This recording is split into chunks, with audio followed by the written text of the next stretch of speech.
Well, hello everybody. Welcome to the latest Knoca Learning Call. We're absolutely delighted to be able to be talking about Norway's future panel. I'll explain why I'm particularly delighted about it in a second.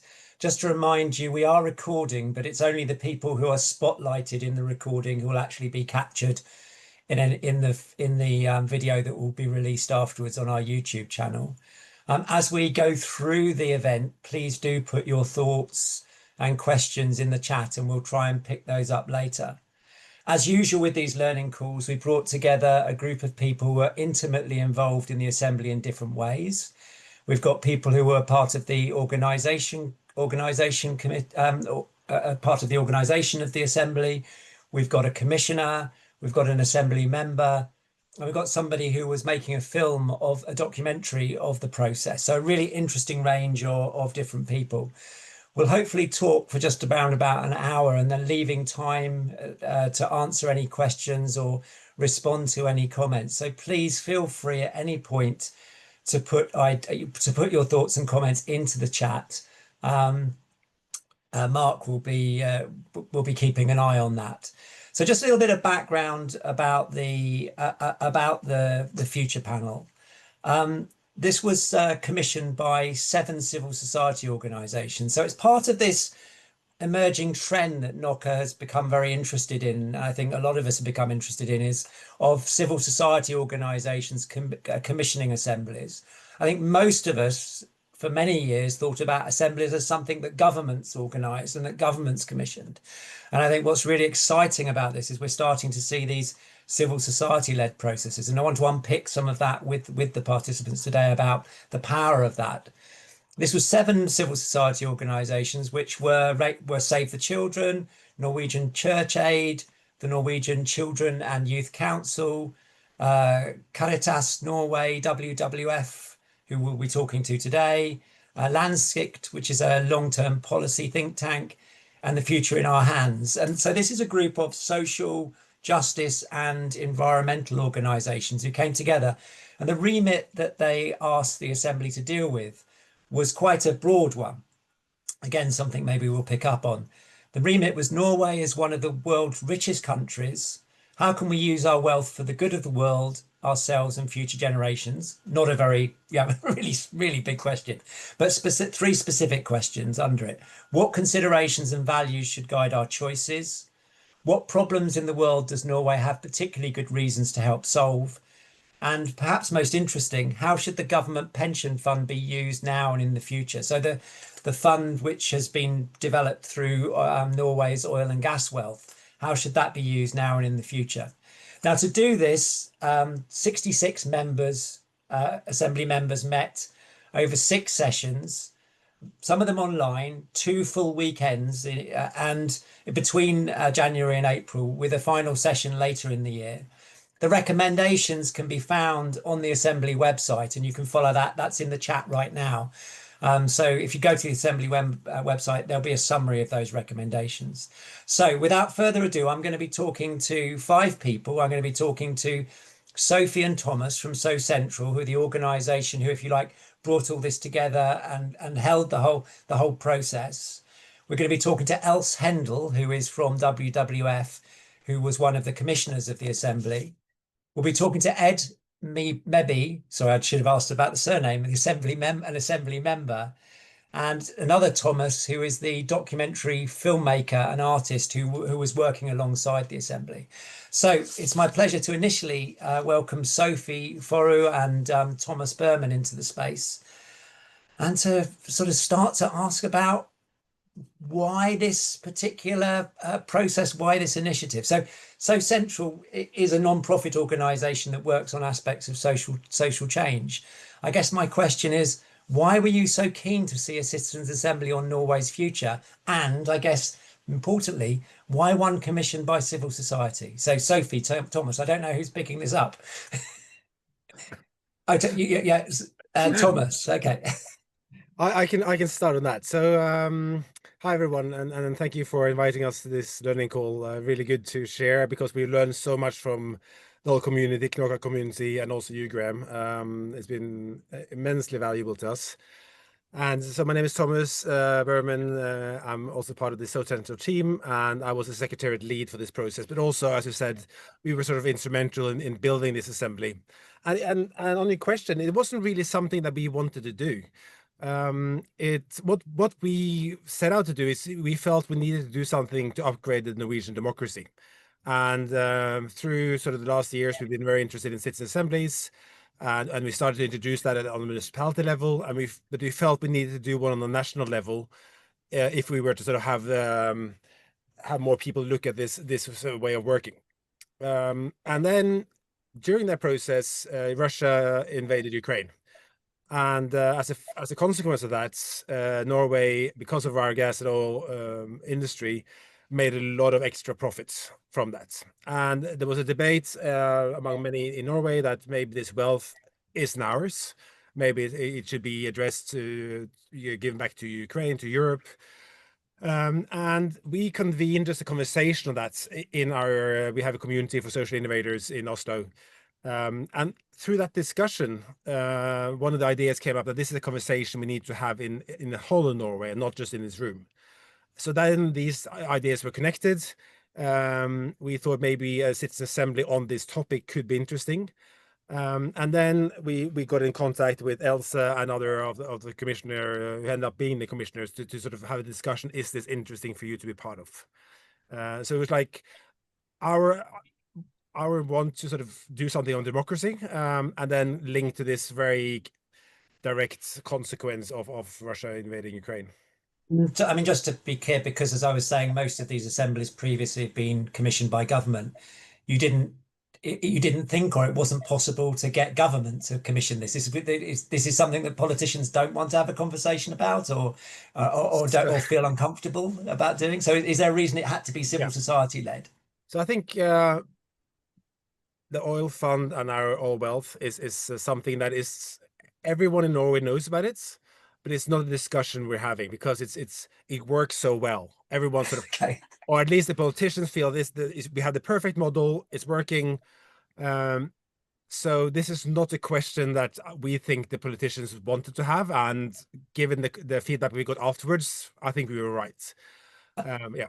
But this is the kind of space that a civil society commissioned process actually can work in very well, where a government might be reluctant to actually have that kind of conversation. Yeah. Yeah. So like a question that's important, but maybe someone else needs to bring it up in order to sort of get answers to it. Yeah. Okay, that's really interesting. So you decide to do this assembly. I'm kind of interested, so to push this assembly forward. What challenges do you face in actually organizing and delivering the process? Here I'm thinking about, it's quite hard, I find, working with one commissioner. You had seven. You had seven civil society organizations, some of whom probably had never come across a citizens' assembly before. You've got a really, how do you begin to set a remit? How do you sort of respond to the diverse needs of members? I'm kind of just interested how you kind of dealt with those kind of organizational and delivery challenges. So I think you, Sophie, can talk about the remit and how that process there was done, but just on bringing these actors together, I think that's also part of what we do in SoCentral is we're working we've done for many years working on collaborative projects. So that's sort of our experience. How do we bring stakeholders together around the topic? I think that expertise we have in that field helped us. We have quite a good network, and surprise, people were sort of warning us, you among others, Graham, that might be difficult. But having seven was not difficult at all for us, and the collaboration in between them has been very good. They've been very respectful of each other and the different views. So that in itself hasn't actually been a challenge. Okay, that's really good to hear. Sophie, did you want to say something about establishing the remit? Because that can be a challenge when you've got so many voices in the room. Absolutely. And just to add on what Thomas just said, that I think our expertise in building those large scale partnerships was really key also in our outreach and the way we managed to scale this panel in a really good way. And in regards of the remit, for those of you who's checked out the Citizen Assembly for Norway's Future may have seen that it is a quite ambitious remit. So from the very start, we did want to choose like a quite wide, quite macro scale remit because what we initially wanted was to create a national conversation. Yeah. So while the commissioners wanted the large conversations, they also wanted the members to be specific. Yeah. So it kind of led to us feeling like we were really clever because we had a very broad main question, and then we had some sub questions. So the main question was, how can we use our wealth? How can we use our wealth to benefit the world, ourselves, and future generations, which is very large. Enormous. And that's what we heard from you guys internationally as well. And then the sub questions was more on what values do we then have to prioritize? Are there some global challenges we should prioritize? And what does this mean for the oil fund? And I do think that the members managed to solve this in a really good way with both concrete solutions as well as like the framework of what needs to be in place in terms of values that should guide our country, and how do we balance the moral stances and what conversations needs to happen, and how we then need to develop our democracy to handle these types of questions. But I think the limitation with choosing such a large remit was that we did only have 2 physical weekends and 6 digital evening meetings, which made it quite limiting. And in addition to that, the world really changed. Yeah. The world was difficult when we started, but it changed throughout the process, which of course affected the members tremendously. And at some point I think it was between February and March, there was a bigger gap between meetings. And I remember the members in the beginning of that meeting was like, "Whew, this changes everything." So we were quite ambitious on the remit, but we were also very ambitious on how close the meetings were to each other. So we didn't have that much leeway in changing up the design when we needed to. And with such a big remit, then it's kind of like the balance of using the expert groups, getting in new experts, narrowing in what do they need of knowledge to be able to answer their remit in a good way, while at the same time allowing them to expand before they narrow. I've not come across anybody who's run an assembly, even those that had 8 weekends, that said they had enough time. So it's kind of like everyone who's organised one of these things says, "Oh, we needed more time." So it's kind of, it's really interesting. I actually came, as you know, well, you saw me there. I came to the second in-person weekend, and I was really impressed because you had someone very senior from the oil fund. I was really impressed by the type of questions that your assembly members were asking them at that point. The kind of, and I think he himself afterwards was saying like, that's not the sort of questions I normally get asked. So, I mean, it was clearly very successful at that, and just at that level, it was really successful. And this was a reflection from a lot of the experts that came in to speak, that they were so impressed of the knowledge level of the members, because they normally don't speak to that kind of forum. So they were curious, and every single one mentioned that afterwards, that they were super impressed by That's really very great questions that the members asked them.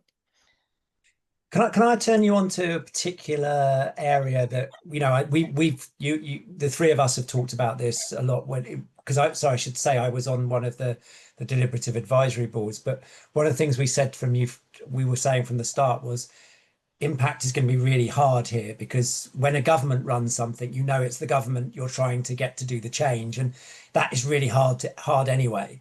When you're doing something with civil society and you're projecting to try and create change in public discourse, it's even harder. So what was your strategy for impact? I guess, how successful do you think it is, and what kind of lessons could you offer for other initiatives that are trying to do something similar? That's a really big question, but kind of like, so what were your main ambitions? How successful were you, and what lessons did you learn?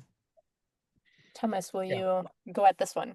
Yeah, it's a big question. So I think, obviously, looking back, I think the main objective was to start this conversation. But then when you go through the process, suddenly we have also other ambitions, right? And then when the recommendations come, you want to have impact on the specific recommendation. So it grows.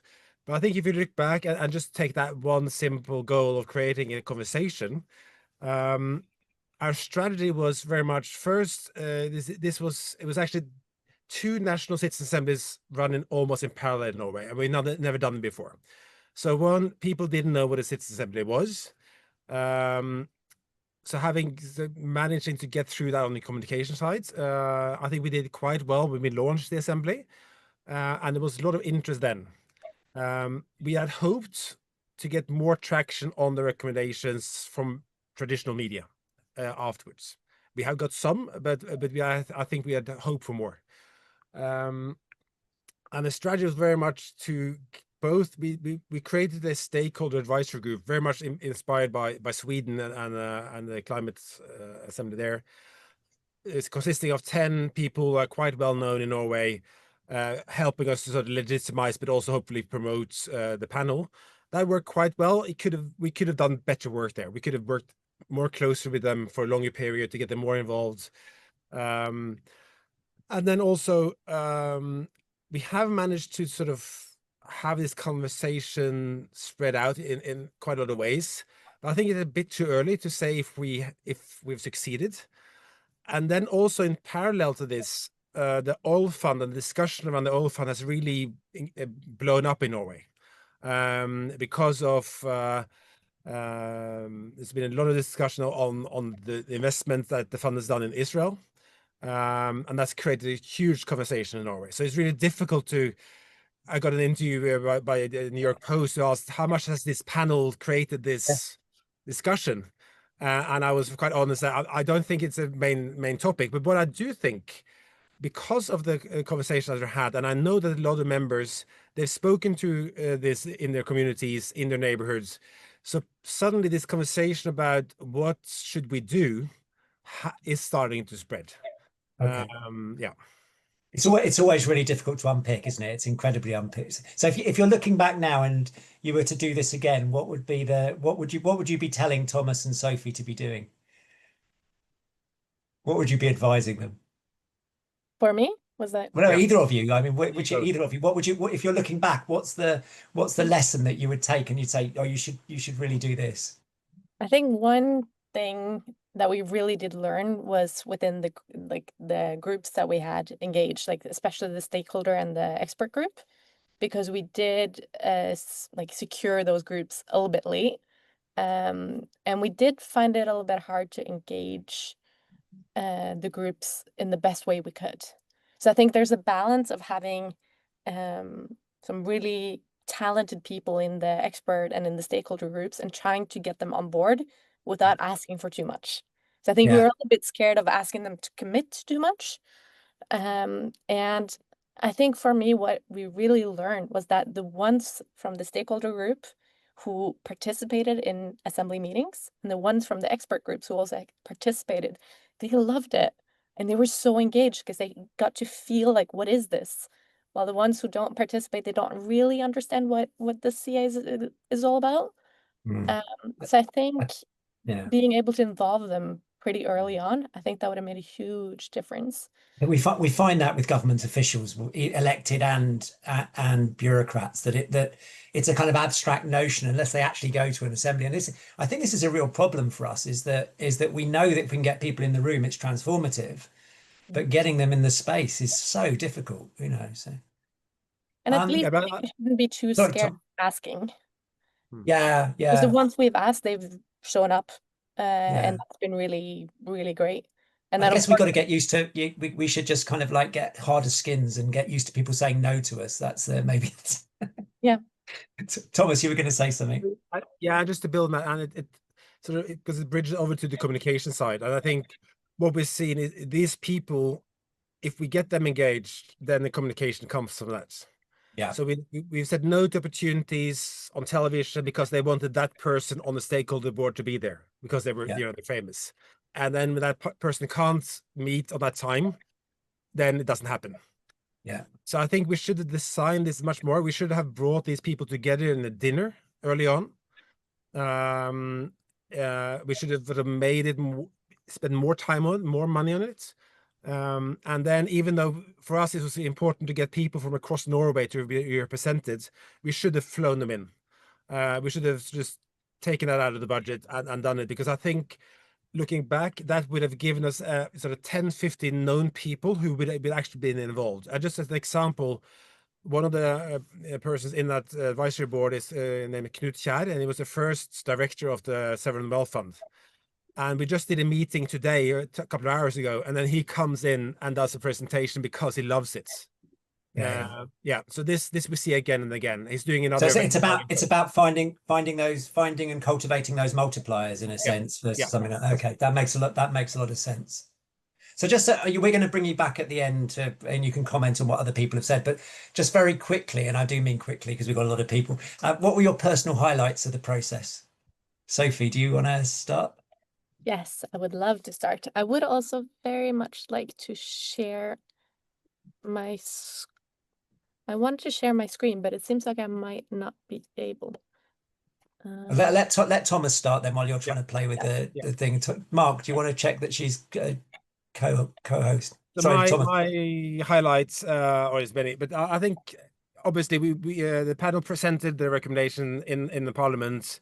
We had to turn people down because there were so many people who wanted part of it, and just seeing the members owning this in such a way, and also in a different session, debating with politicians on the topic and on knowledge base. They know so much now, and I think that's sort of which we knew, but just getting the people can learn so much. So the criticism that normal people can't, blah blah. It's just that feeling of that room and seeing that we're on the same level as the top politicians was really cool. Yeah, you can know it you can know it abstractly, but it's only when you kind of actually when you see it in action you realize it. So Sophie, you've got your picture. So is this your birthday party or something? Or? I wish if I could invite all these people to my birthday party, it would have been a great day. So these are some of the members of the Citizen Assembly for Norway's Future outside the National Parliament when they launched their recommendations. And I think just the fact for a lot of these people, this is a huge personal moment. Some of them have never participated in anything like this. And to show up in your suit at this Parliament is just incredible. But I wanted to focus on this guy here. Who definitely gave me my highlight. So this guy in the background here, his name is Bjørnar, and he was on national TV when we launched the recommendations. And Bjørnar is your classical white man, 60 plus, lives on the countryside. He works in the construction field, and he joined this citizen assembly with one goal, and that was to make sure that local infrastructure will be part of the recommendations. He wanted to strengthen the local, and he exited this citizen assembly with a completely new worldview. And this is the kind of stories we hear about when we learn about citizen assemblies, how people change their minds, and it's just beautiful once you see it. So he talked about this on TV, that now he just completely got blown away from his own experience, and that he went in focusing on the local, and he left realizing we need to work on global issues. We have to work on global healthcare systems. We have to be prepared for future pandemics. And most importantly, we have to start thinking about what we need to do now. We need to shift our focus not to the next generation, but the ones that comes after that and after that, within climate work and within global partnerships. So to hear that kind of shift from someone who's been very distinct on his worldviews was just incredible, magical. So that was for sure one of my highlights. Sorry, are we...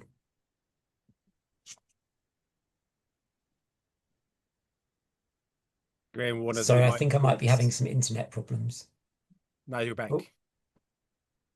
I think I'm back. Sorry, I've my internet's unstable. Look, thank you both of you. And I'll bring you back at the end for some further reflection. But that was really amazing.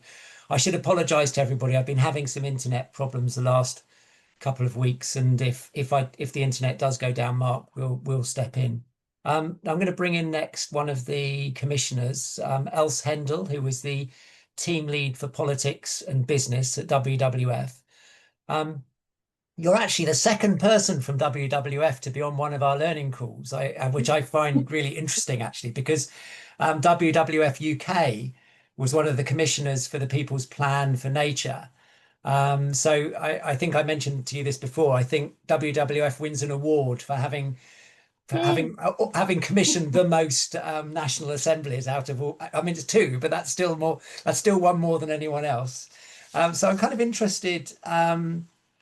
Why did WWF decide to be part of the commissioning coalition? So SoCentral come up to you and say, "Hey, we've got this great idea," and what makes you think, "Yeah, that's a really interesting idea. I think we would be up for being a commissioner." Yeah, so I thank you for inviting me to this Oh, call. it's a pleasure. Thank you for coming. Yeah, I think because because it was really relevant what they wanted to focus on.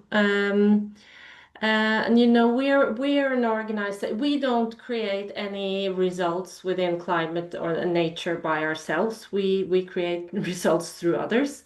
And as Thomas and Sofie mentioned, the oil fund and the wealth, I mean, being one of the richest countries in the world, also having this huge fund. It's something that it's sort of a target also for an environmental organization. What sort of moral questions does it bring into the whole climate change debate? Having created this wealth with fossil fuels, what does that mean for Norway? What sort of responsibilities do we have? And also what Thomas mentioned, that we see that the sort of the structure that we have built around the fund is it's very hard to sort of to get the conversation among the politicians. Is this the right one? So much of the structure was created in the 90s and the early 2000s. And the ones who created that structure, they never imagined that the fund would be as big as it is today. So I think, and on one hand, it's good that it's conservative. It's really great that the fund and sort of the money we take out of the fund and spend in many different ways here in Norway, that we don't. That strategy doesn't change every year, and you know, whenever you have an election, it changes a lot. But it can be too conservative as well. You can be sort of complacent, saying, "Oh, we did the right thing back then, and it's also right today." So in terms of your decision to engage, one of the things we learned from the UK example was that some of the people in WWF, or some of the people in the organizations that were commissioning, were really supportive of the idea, and other people within the organization were a bit worried and saying, actually, we're commissioners, but we might not agree with what comes out of the other. This is not normal civil society, environmental organization behavior. So did you have some difficult conversations internally, or just generally people were supportive? I don't know how much you can tell me about what happens internally. No, I think we've been quite transparent. I think one of the WWF values is courage. So we felt sort of brave when we did this because it's not normal procedure. I mean, we are all of our recommendations normally are scientifically based. The solutions that we work for have a sort of are well founded in knowledge, and to commission this we didn't know much about the process either. So okay, my colleagues in the UK had done some similar thing, but again, this was in Norway. It was a much bigger question. We did it with other commissioners. There were so many, and none of us in WWF Norway had even sort of read more than a couple of pages or the PowerPoint from SoCentral when we said yes. And then I joined the masterclass after we had said, okay, we'll join this. So then I sort of understood what we, but I What think, you let yourself in for? yeah, but I think we said, okay, our commitment is to read the recommendations, engage, and then decide how to move on. So we didn't commit to sort of change all our policies, right? So we just found it very intriguing to be, first of all, be able to raise this question and again, try out some new democratic tools. I'll ask you about how you've responded to the recommendations. A couple of people have asked that in the chat as well already. But I guess, so you were saying almost you didn't entirely know what you were letting yourself in for. What, looking at actually what happened, how, I guess, what do you feel about the process having happened, given that you didn't know what you were expecting, if you see what I mean? So do you see it as a real potential, this sort of way of working as a real contribution to policy making, to public discourse, to democracy? How have your views developed as the project's been going on?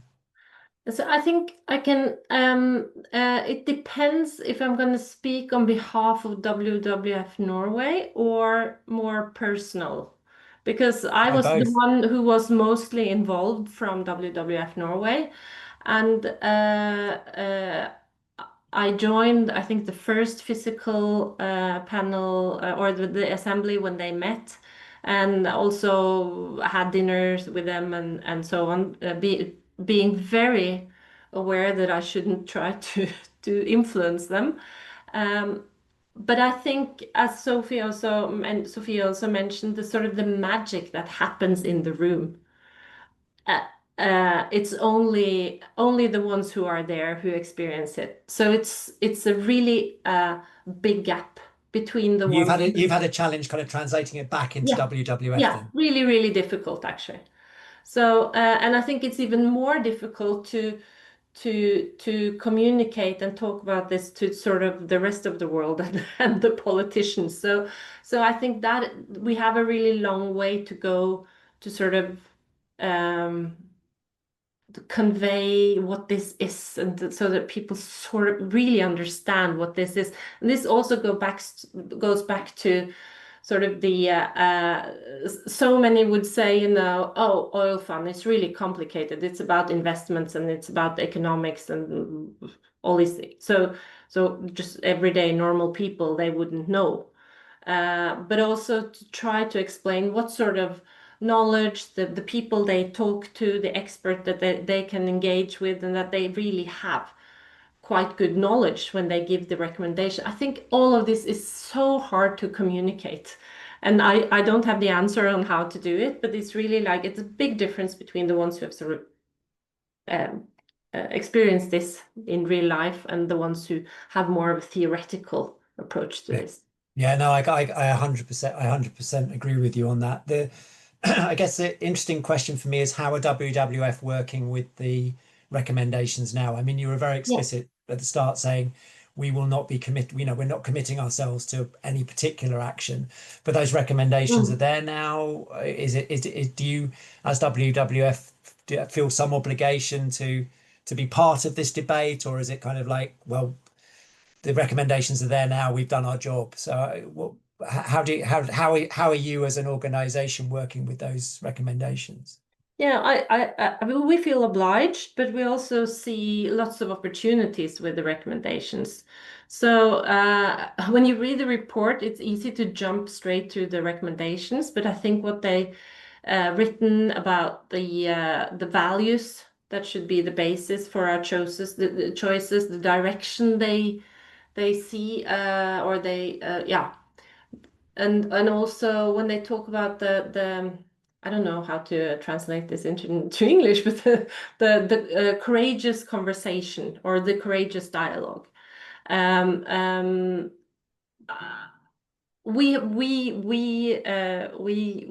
take that very seriously, and we also think about sort of how do we create, when we create a debate or when we launch a report, when we have a seminar, how can we sort of make the conversations braver and more meaningful than maybe what is normal with sort of 4 or 5 politicians just getting a couple of minutes each to say whatever. We already know what they want to say, and then the conversation is over. So I think that's very useful. And also for the recommendations, I think when this whole assembly was decided on and the timeline, the sort of the main goal was to have the recommendations a few months in advance of our parliamentary election, which happens on Monday. I think that to influence the politics for that election, the report came too late, but it's really, really useful for the next 4-year parliamentary period.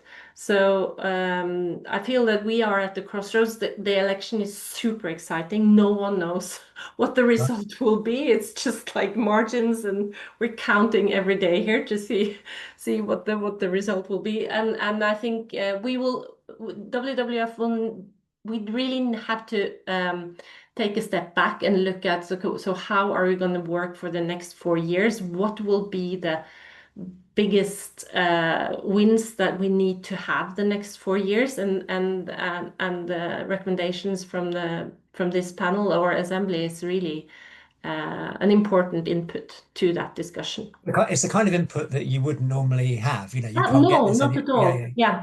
Yeah, I can see that. Mm-hmm. Else, thank you so much. That was really useful. We'll pull you back at the end to kind of like for a bit of a group conversation. But thank you very much for being so open about the WWF experience.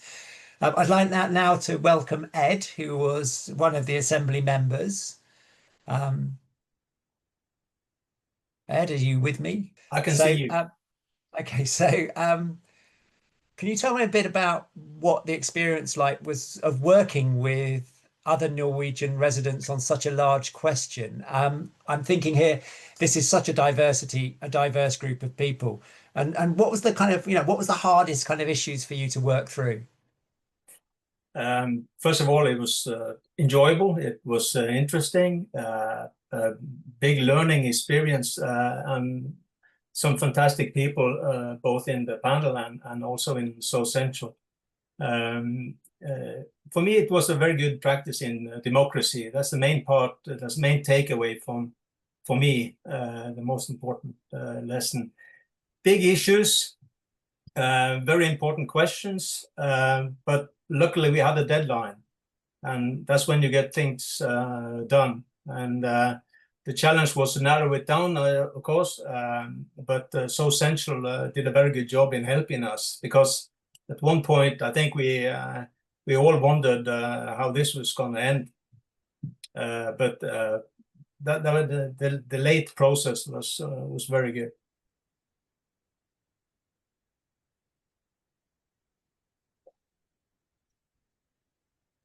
Oh, I'm sorry. I'm really sorry, everybody. I'm just I only caught the end of that, Edd. Sorry. Okay. So were you talking What about? you want Sorry, me if to I'm repeat? repeating. What was the most challenging? No, don't repeat, because everyone else heard it. It was only me who didn't hear. I was just, so what's the most challenging thing of work? So we've got this group of 66 diverse people from all over Norway, very different backgrounds. Did you find that a challenge to be faced with people who you wouldn't normally be spending time with? And what were those issues that were there issues that were particularly difficult to grapple with because of that diversity? Or was Sofie and colleagues from We Do Democracy so good that they were just able to help you through all of that? Some discussions are very good, some not so good. It depends. You have to organize this around the table with 10 people, and it's not the easiest thing to do, but I think it worked quite well. Of course, the main issue is the big questions that you have to narrow down to some recommendations, and that's a tough process, but the deadline helped us. You seem to be someone who likes deadlines. I think I should tell people you're a journalist. That's why you like deadlines. Okay, that's yeah, but I think Sofie and Thomas can verify that. So now the assembly's ended. Are you actually involved in promoting the recommendations, whether that's kind of talking to family and friends and colleagues, or actually engaging with Norwegian organizations? I guess the interesting thing for people like me is you've been involved in this very supported deliberative process, and then suddenly you're kind of in the world of advocacy, or in the world of kind of in the much more political world, where people won't hold back criticizing you in a way that they wouldn't do within the assembly. So I'm kind of interested, are you actively engaged in that post-assembly process, and in what ways? Well, first I have to say that I don't necessarily agree with all the recommendations, so I haven't been very involved in the advocacy of the recommendations. But a lot of the other members have been very involved and done a fantastic job during the summer, and I think we got access to media and politicians and policymakers on a much larger scale than I would have expected. I don't really necessarily think that the politicians will take these recommendations to heart, but I think the organizations, the WWF, Else and the others, they will have to do the groundwork for this to be maybe in a way implemented. But we saw that in some questions we were spot on, because what happened after we had delivered our work was that there was a big debate in Norway about Israel on Gaza, and the Norwegian oil fund having invested in companies that had interests in the war. So on that respect, you can see that what we were talking about in May, in August, it was a hot debate in Norway, and some of the things we said about the oil fund turned out to be correct. Okay, that's really interesting. That's really interesting. And is there anything that you, having gone through the process, is there anything that you would look back at it and say, actually, that should have been done differently, or was it all perfect? No, it can't be. It's too big a process. But yeah. I was just being rhetorical. It's very good. I think it was. But you know, if you want to look for things to better, you should have more live meetings and less Zoom. You could have other experts on a bigger variety. I think the biggest challenge is to decide what kind of information to give to the panel, because this determines a lot of the discussions that comes afterwards. And some information that you get in the end, you would have been useful in the beginning of the process. But these are details in my hand.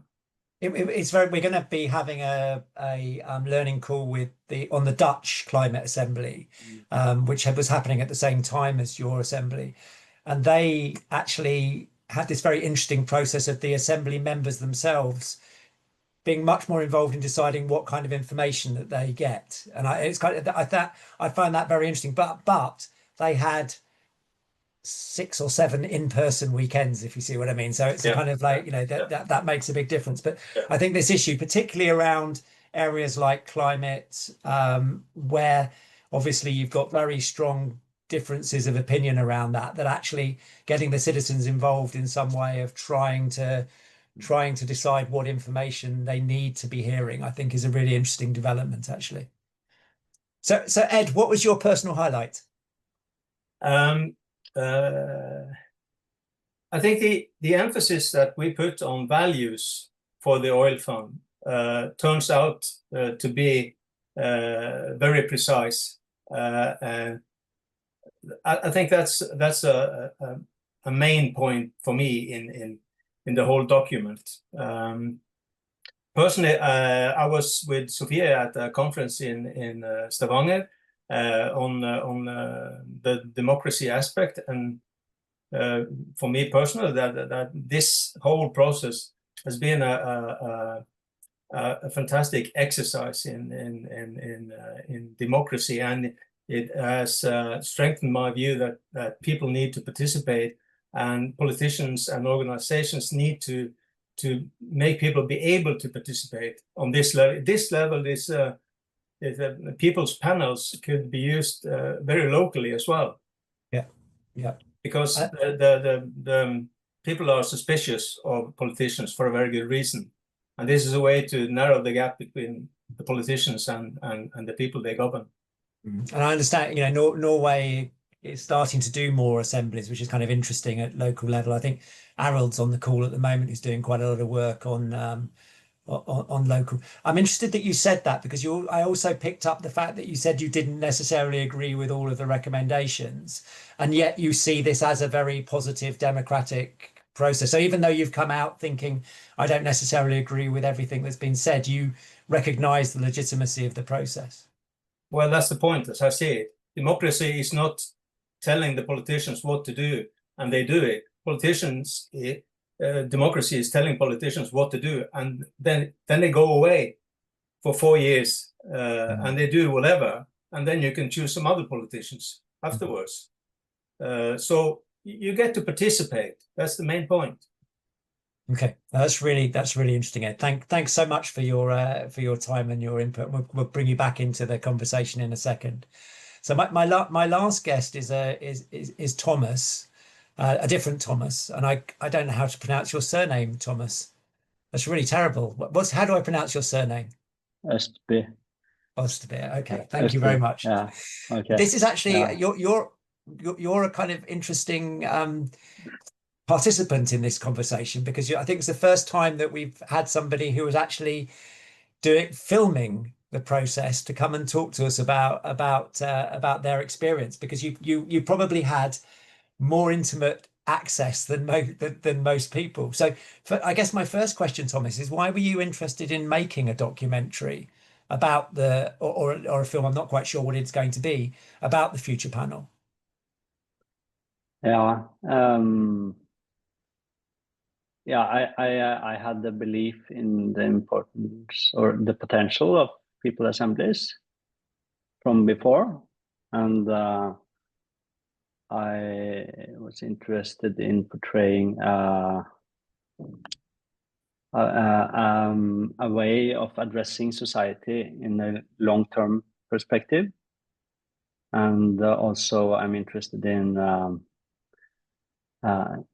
discussion, samtale. What's that in discussions or a conversation? Yeah, a different kind of conversations about society, and this is a special way of conversation where society, because society is represented in the assembly, is reflecting upon itself, and Okay.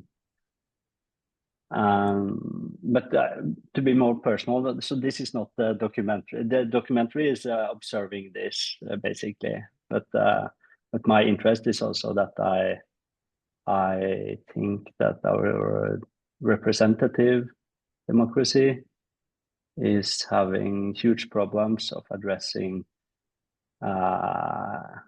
huge or existential risks, especially those risks that have a long-term horizon. And so I'm interested in ways of dealing with this and doing it democratically. Okay. You have to tell me if the English is too bad. No, it's good. It's absolutely perfect. It's perfect, Thomas. So it's this potential of, and that is when I, if I envision, if I also have a long-term vision, then I think we will have, our society will have great challenges or problems or crises in the future. And then if the system we already have is not addressing it, then maybe the trust, which is really high in Norway, that is falling a bit.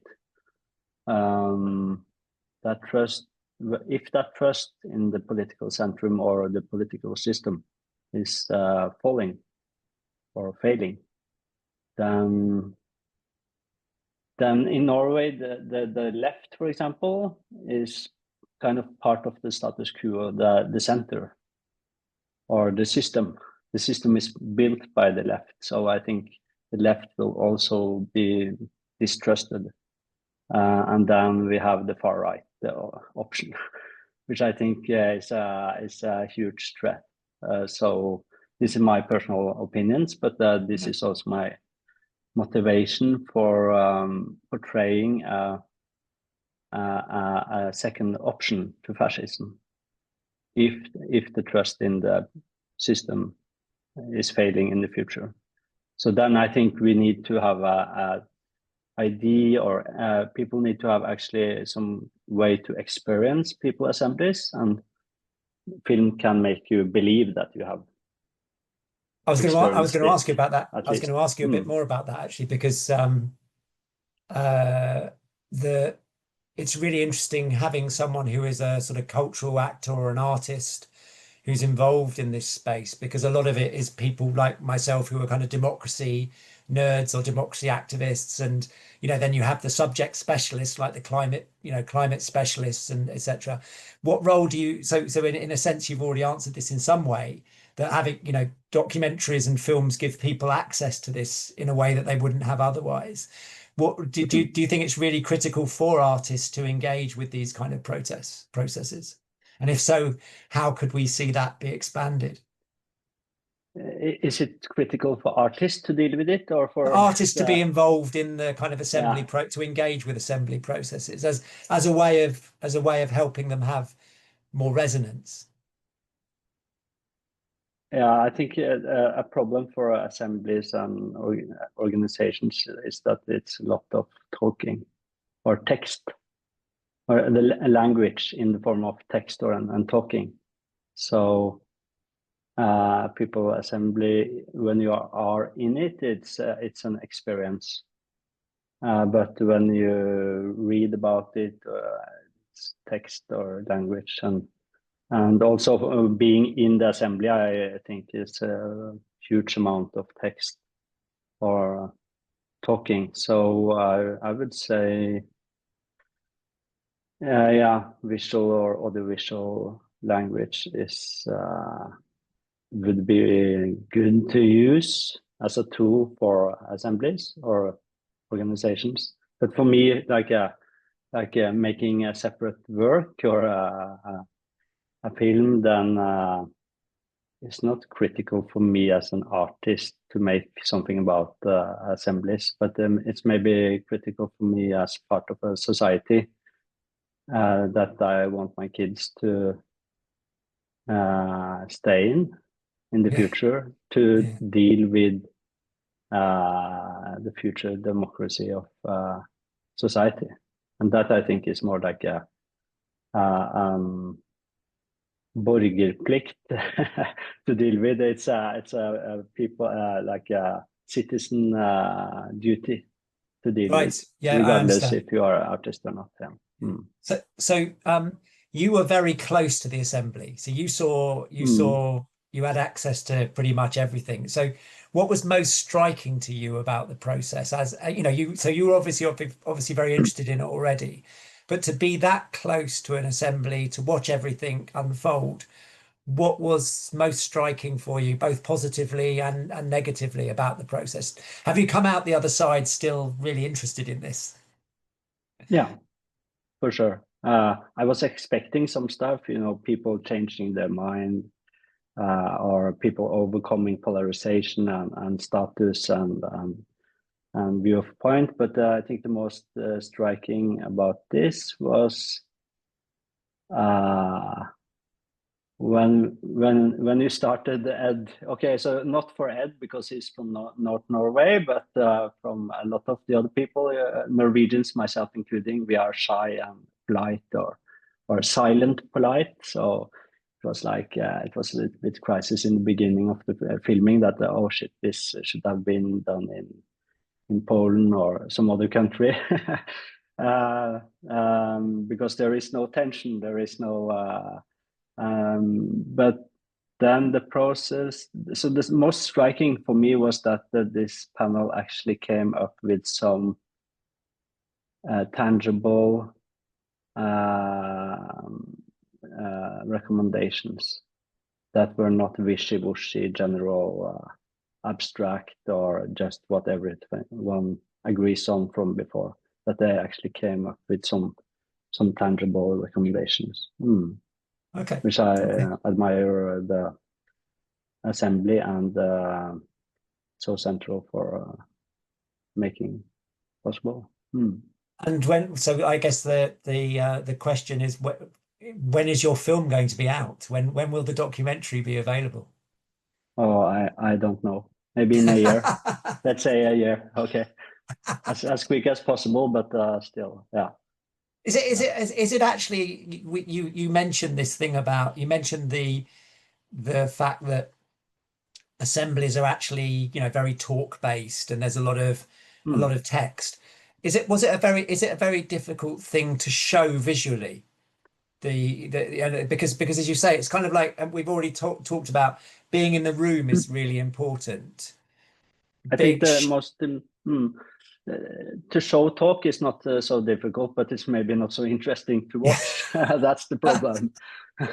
And then the easy solution is to focus on two people and how they feel about it. But I do it observational, so then it's a little bit challenge to only be observing. So I have to deal with what actually happens. And then the challenge is to portray group work, I think, which I think is really interesting and important, but is harder to portray than an individual. Yeah. One of the comments, I think, I can't remember who made this comment, but which is also the beautiful thing about the assembly, is the group thing. It's a beautiful thing. It's easy to make two individuals beautiful or like and emotional, but to see a group interact in a new way is beautiful, but it's hard to portray. Yeah. And the new, the way when we think about politics, we tend to think about conflict, and we tend to think about, that's what, like, it has news value. And I think what's really interesting here is try to think about how we really visualize, and kind of like this other way of doing politics, I think, is really interesting. Yeah. Yes. Thomas, that was really interesting. Thank you so much. If you'd stay here, and we'll bring in the other Thomas, Sophie, and Edd. I think we've got everyone here. Oh, and Elsa, sorry, and Elsa. So I've picked up a couple of questions, but I'm going to get Mark. I'm going to get Mark to come in as well. And one of the, I think a lot of the interest here has been around the role that the civil society organizations play in trying to increase the impact of the process. And I guess, this is something for Thomas and Sophie and Elsa in particularly to reflect on. Thomas, Sophie, what were your expectations that that organization, that the commissioners would do? And I guess for Else, do you think there are ways that we could tie in? Someone was asking there about whether there's a way that we could tie more strongly the recommendations to action by the civil society organisation. So, Thomas, what were you expecting from the commissioners? Maybe you also want to answer this, Sophie, but we, I think we were quite clear of their role, and I must say, as Else also said, that they took their role really seriously, hands off, and we felt no pressure whatsoever of, any recommendations, anything really. But at the same time, we knew that if we didn't involve them, it would be very difficult to get any impact. So I think, looking back, I think we've managed to balance it quite well. And there was a question here also on how do we, we choose the experts and so forth, and there was a separate expert group who advised us on what kind of knowledge we should put forward. And again, the commissioners had no say in that. So all the mistakes done on the knowledge side is ours. It's not the commissioners. But again, as Sophie said, it was really, really difficult. But I think also a point that was made earlier on when you spoke to Else about this is, none of the commissioners has done this before. And basically, it was Else promoting this, not only Else, but, they're also convincing their own organization. And getting the organization themselves to commit to the communication plan was difficult because we didn't know what was going to come out of the results of this. So I think that the next time around will be easier, obviously, hopefully. So that was a bit challenging. How do we commit the whole organization of each commissioner in the follow-up work? But also, again, as Sophie said, we were so eager on getting this moving, so you don't want to ask for too much, right? So it's a balance there. Elsa, do you think they asked too little of you, or do you think the balance was about right? No, I think the balance was about right, and it's I just remember now when Thomas and Sofie were preparing sort of the first reading material. And I just said, there are so many things on climate and nature, and and then I think the end result was a couple of pages or something. Maybe I'm exaggerating a bit, but still, I was like, okay. But I think to keep that distance is really important. It also is key for the legitimacy of the recommendations, right? Because I think,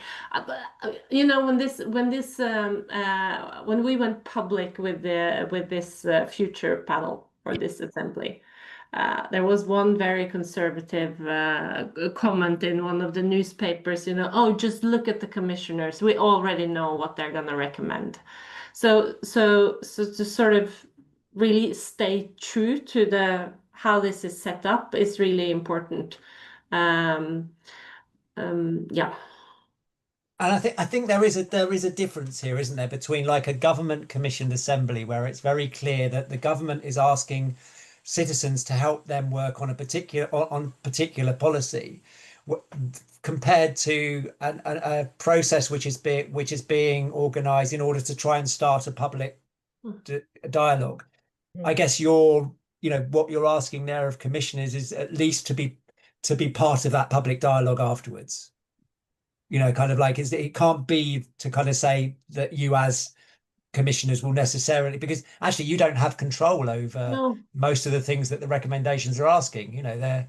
They're things outside of WWF's control. Yes, and I think that's one of the challenges as well too. I also think that you asked what were the expectations Edd had when he joined this, but I think also expectations. Maybe you can disagree, Edd, or tell me if I'm wrong with. I think he will do if he disagrees. So in my case, the expectations changed a lot during the process. And I think my impression is that. Or I felt as a commissioner that it was really important to say that political change happens over normally a very long time. I mean, I know now that we work on issues for years and years and years and years and another year before we see any results. And I think the sort of the magic and the sort of all the expectations you create and the engagement you create in that among the assembly members, it just lands in, okay, so there are 7 NGOs and we're not making any decisions, right? So it's important that that is well understood, and it has also made me think a lot on how we sort of, if we were to do it again, did we make this clear early enough in the process that we're not the decision makers? We can't really act on it. We can act on it, but it's sort of it's a long way to the actual result. And that also makes me curious on how experiences are from when the commissioners are decision makers, but because it can also be much more disappointing if they just if the politicians then make a decision against the recommendations. I mean, I think we've been doing a lot of work on this in Knoca ourselves, and one of the things that we really stress to commissioners who are government commissioners is they owe a duty to the participants to explain why they make the decisions they make. So the worst thing I think is where an assembly happens and there's no actual response to it. And I think we require that's an actual minimum requirement that was within a specified period of time. There is a response to what the government has done. Sophie, before you jump in, can I just Edd, what were your expectations about who was going to take this forward? Have you felt that actually that your expectations were raised too high, or do you think that actually there people were up front that this couldn't, that you weren't you weren't working with decision makers? I think I said it on the first meeting that we had, that I was very realistic about the expectations regarding the politicians, and I still think that's true for me anyway. So WWF and the other organizations, they have to do the work now. But we were lucky on one thing, and that was the oil fund values, and the Israel debate showed that we had good discussions, and we came up with very good recommendations. So that shows you.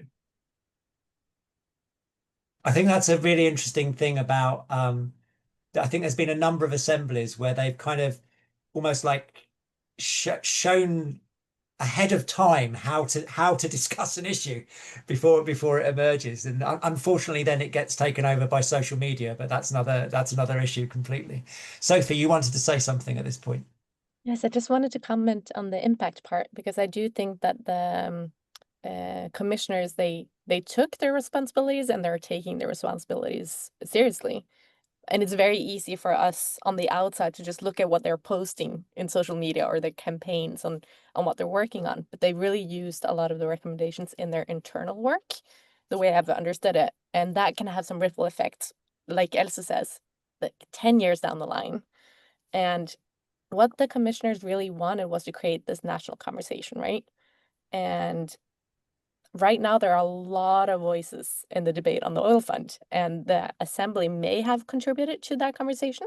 And to what extent, it's very hard to know, but they are also competing with some strong voices. Where they're not competing is in the debate on democracy, because that's what a lot of the members have been discussing after the Assembly. Who's in charge of developing our democracy? What does it mean to be a citizen? And this is I think this is a debate that has a very big untapped potential. And I think this would be interesting with the commissioners. They already have a lot of policies on the oil fund and the main components of the remit. But there is a conversation here on how do we include those voices that normally are not on the table, and that we need to solve these issues. And I think for them to go together on something like that would have been quite interesting to see. Yeah, no, that's really interesting. Else, did you have something to add there? Yeah, I just wanted to say that what the sort of the whole process and the recommendations have helped us with is to also put the conversation about Norway's wealth on the agenda. So, for example, we're having an economic seminar sort of thing in the capital of oil in Norway, in Stavanger, and we put together a really interesting, I think, conversation with some very strong voices, with a distinguished professor and Knut Kjær, as Thomas already mentioned, and a journalist from a newspaper who's also an economist.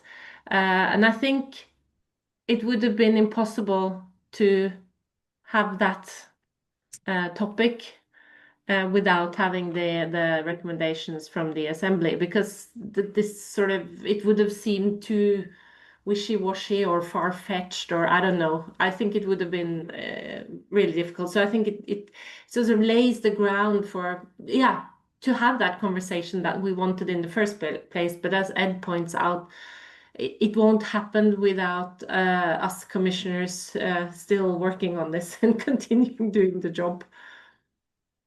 We have that's really we have a question from Thomas from the Netherlands asking about whether or not we are seeing sort of new, well, actually you gave an example just then, Else, actually about new contexts and new initiatives that wouldn't have happened otherwise, or new projects. And I want to link this with, and I don't know, of course, I don't know the politics in Norway, so whether this is a difficult question for you or not, but Frida, who is from a grassroots organisation in Norway, says they've launched a campaign for a permanent citizens' assembly to sit alongside the oil fund.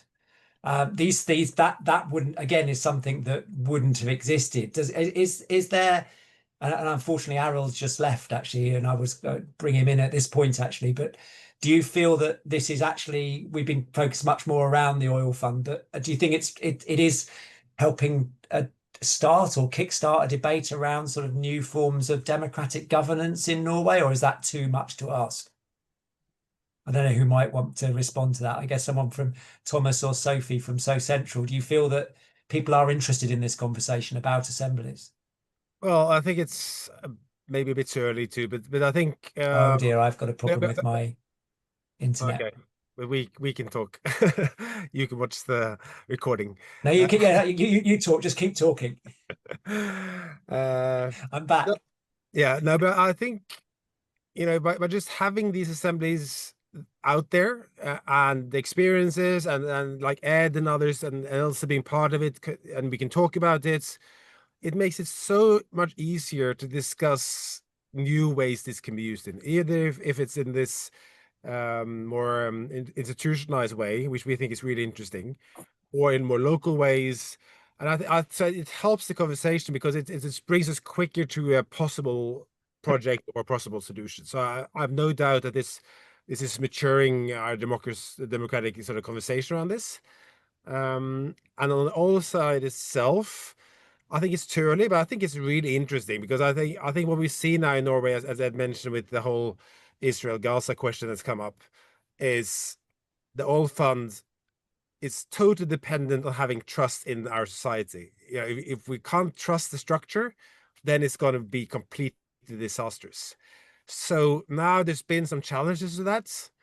So I think it opens up a door for a new conversation. How do we now continue to build that trust? I don't have a solution for that, but I think that's definitely there. Yeah. And Edd also maybe wants to say something on this. Yeah, Edd, do you want to say something? Yeah, I was a part of a 60-people panel, and after the panel had finished, we have had a lot of conferences, and we also have talked directly to politicians. But I think that the real game changer here would be to use the people's panel principles locally, because that's where you meet more people. And I don't believe in a central people's panel sort of beside the government, but locally, yeah, absolutely. And again, it's a shame Aryl's left, because I know that I think, which city was it that Thomas and Sophie, which city is Aryl working with it potentially for a permanent assembly? I can't remember. In Trondheim's in the central. In Trondheim. Yeah, that's right. Yeah, so there's some really interesting developments happening there. Okay, we're coming towards the end. I guess I'm kind of interested just for you all to reflect on what was the I asked you at the start, Sophie, about sort of personal highlights and other things. I'm kind of in, what was the most surprising thing for you about the process? This could be a recommendation, it could be something that you didn't expect to come out during the discussions afterwards. I know that I'm putting you on the spot here, but all five of you, what was the most surprising thing that came out of the assembly for you? So Else, do you want to start me off here? Yeah, you didn't share this question in I advance. know, but that's why I like to put you on the spot. Yeah, so I have to say that I worked so hard not to have any expectations that I think it was difficult to surprise me, but I what I remember most is when I entered the room, the first physical assembly, and just it sort of I was really moved. I was sort of physically impacted by what happened there. So I thought it was just uh, sort of a revelation in a way. And I also have to say that my boss, when I came back, she was just like, something's happened to you. It's something. What this is doing something to you. So maybe I was. So I'm a sort of an emotional person, so I wasn't surprised by that. But that was maybe what made the biggest impression on me, is that what I was told was going to happen actually did happen. And I don't feel that SoCentral sort of oversold or overmarketed that what would actually happen. Yeah. So my principle, Else, is if I don't cry in a citizens' assembly, then there's something wrong. Okay. And there was Ariel made this comment. I don't know if you won't see it if you're watching this video afterwards, but I was there and he was having to translate in my ear at the moment when some of the most emotional stuff was being said by the assembly members. So he was trying to translate at the same moment as trying not to cry. It was kind of a quite different. So for me, that was a really interesting. Thanks for that, Else. Thomas, while you were making your film, and while you were doing your work, what was the most surprising thing for you of the process? I guess it's the same. I thought that the transition from the assembly members getting to know each other and trusting and learning how to speak up for themselves into not like it's not perfect at all, but there were real discussions with the real disagreements and real listening. And that transition from the first physical to the second physical was surprising that it actually went through. Okay. With many details in, but yeah. Okay, that's really nice. That's really nice. And Edd, from your perspective, the most surprising thing? Norway is a very consensus-driven society, but still I was surprised at the consensus. That's the one thing. And the other thing is that we actually got finished. That surprised me. So maybe it's a different type of consensus though than your usual consensus. I don't know. Maybe I don't. Maybe I haven't thought about it, but okay. Yeah. And Sophie, for you? I mean, I cried all the time during the meetings, but I think so. The surprising bit was when you weren't crying. Is that the right? bit yeah. At the very end, I wasn't crying because I was so focused on just doing the work. But no, I think it's from the very beginning, because we had our expectations set from all of you who had done these national citizen assemblies before, and we hadn't done those, and we were really curious as to how many people were going to sign up. And we sent out the 40,000 text messages on November 13th. And I think I had several hundred emails, and I was called by like 30, 40 people on that evening. And we thought we would get about a 2% response rate, because that's what we were expecting based on other assemblies. And we woke up that morning after, and we had already had more than 2,000 people answering on the first morning. And I think for all of us, our jaw just dropped. And that was the moment we just realized that this is going to be a crazy ride. And that's definitely my highlight. Yeah. And also, I guess also having some rest afterwards was probably a highlight, actually, I imagine. Yes. So Thomas, finally with yourself, what was the most surprising thing for you? Yeah, I think it's just what Sophie mentioned was definitely one of them, and I did also cry once, which I not normally do at work. But I think I'll actually mention something else, and that's so the deputy director of the Norwegian bank, which then has responsibility for the whole fund. He came in during the last weekend and held on a Sunday, and held a really good presentation on the structure and how what the members need to do if they were to influence the fund. How do you know, it's the government that you need to go to and not us. And really informational. And then some of the members said, "Oh, this is the presentation we should have in the beginning, because this was so good." And then he comes over to us and says, "Well, the only reason why it was so good is I've listened to all the other experts' recordings, and I've changed my whole presentation because I felt they needed this now." Wow. And so the work he put into that session, and I guess he has quite a full calendar. I guess so. That surprised me. And for me, it gave me such a hope that there's a lot of people who are willing to be part of this democratic movements, also within the system.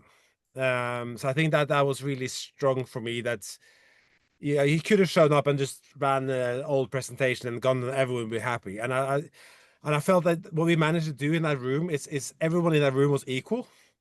It was not sort of a expert presenting. He has a role, he presented in a good way, got questions back. So that was definitely one of the highlights.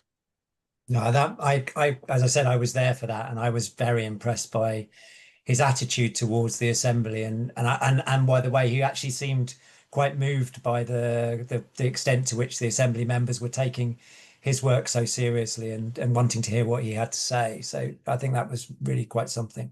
Listen, I just want to, I've said this to you before, but I want to say it in public.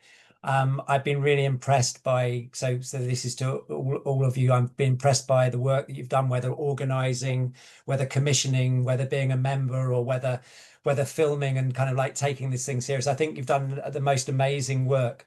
And one of the things I think I told you early on was that, you know, because you kept saying, "Oh, well, if only we could do this, if only we could do that," and of sort of reminding you that you were one of the first people ever to do anything like this. So I think, you know, there wasn't really a template, and I think you've really helped us to kind of establish what a civil society commissioned assembly could and should look like. And you know, on that, I'm just really grateful, because I think it's going to be good for Norway, but of course, it's going to be good for those people who follow from other places.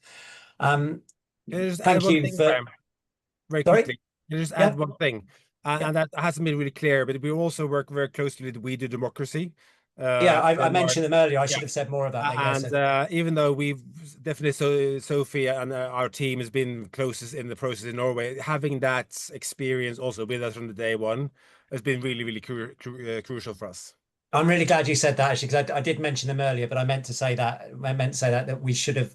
It would have been nice to have included We Do Democracy in this call, but there wasn't enough space. But they did a fantastic job working with you. I think they were really fantastic organization. So yes, so thank you, Thomas, for saying that. So thank you everybody for coming along. I hope you found that really interesting. I certainly have.